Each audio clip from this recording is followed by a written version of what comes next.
Merhaba. Bugün sana bizim Türk misafirperverliğini anlatmak istiyorum. Çünkü gerçekten bizim kültürümüzü tanımlayan en güzel özelliklerden biri bu. Bizde misafir çok özeldir. Hatta Tanrı misafiri diye bir tabirimiz var. Bu, misafirin kim olduğu, nereden geldiği fark etmeksizin kutsal kabul edilmesi anlamına gelir. Yani bir misafir kapımızı çaldığında onun için elimizden ne gelirse yaparız. Bir Türk evine girdiğini düşün. Daha kapıda sıcak bir gülümsemeyle karşılanırsın. Ev sahibi senin kendini evinde gibi hissetmen için elinden geleni yapar. İlk iş, "Hoş geldin, aç mısın, susadın mı?" diye sorulur. Bu soru sadece bir nezaket ifadesi değil, gerçekten senin ihtiyacını anlamak için sorulur. Ama dürüst olayım. Aç olmasan bile seni doyururlar. Çünkü bizde misafiri aç bırakmak ayıp kabul edilir. Daha sonra sofra kurulur. Ama öyle sıradan bir sofra değil. Türk mutfağını biliyorsundur belki. Çeşit çeşit yemekler, tatlılar, tuzlular. Sofrada mutlaka her şeyin bol bol olması istenir. Hatta bazen sofrada o kadar çok şey olur ki bu kadar yemeği nasıl yiyeceğim diye düşünürsün. Ama asıl olay şu. Bizde misafirin tabağını boş bırakması pek hoş karşılanmaz. Ev sahibi mutlaka biraz daha al der.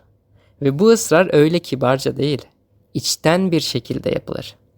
Çünkü misafir bizim için kıymetlidir. Doyduğundan emin olmak isteriz. Sadece yemekle de bitmiyor. Yemek sonrası çay faslı başlıyor. Çay bizim kültürümüzde çok önemli bir yere sahip. Çay olmadan sohbet eksik kalır gibi gelir bize. Yanında belki tatlılar ya da meyveler de gelir. Çayın sıcaklığıyla sohbet daha samimi bir hal alır. Hayattan konuşulur, hikayeler anlatılır. Ev sahibi genelde seni güldürmeye, keyiflendirmeye çalışır.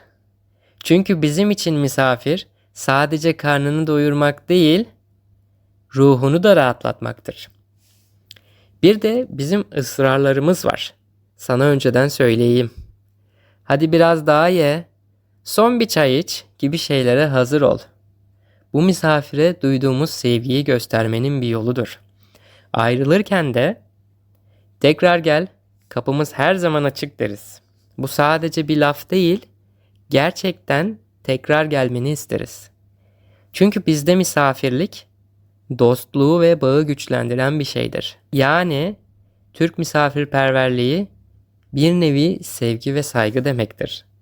Birini evinde ağırlamak, ona değer verdiğini göstermek demektir. Ve bence bu kültürün en güzel yanlarından biri. Eğer bir gün Türkiye'ye gelirsen bunu mutlaka deneyimlemeni isterim. Eminim bu sıcaklık sana kendini çok özel hissettirecek.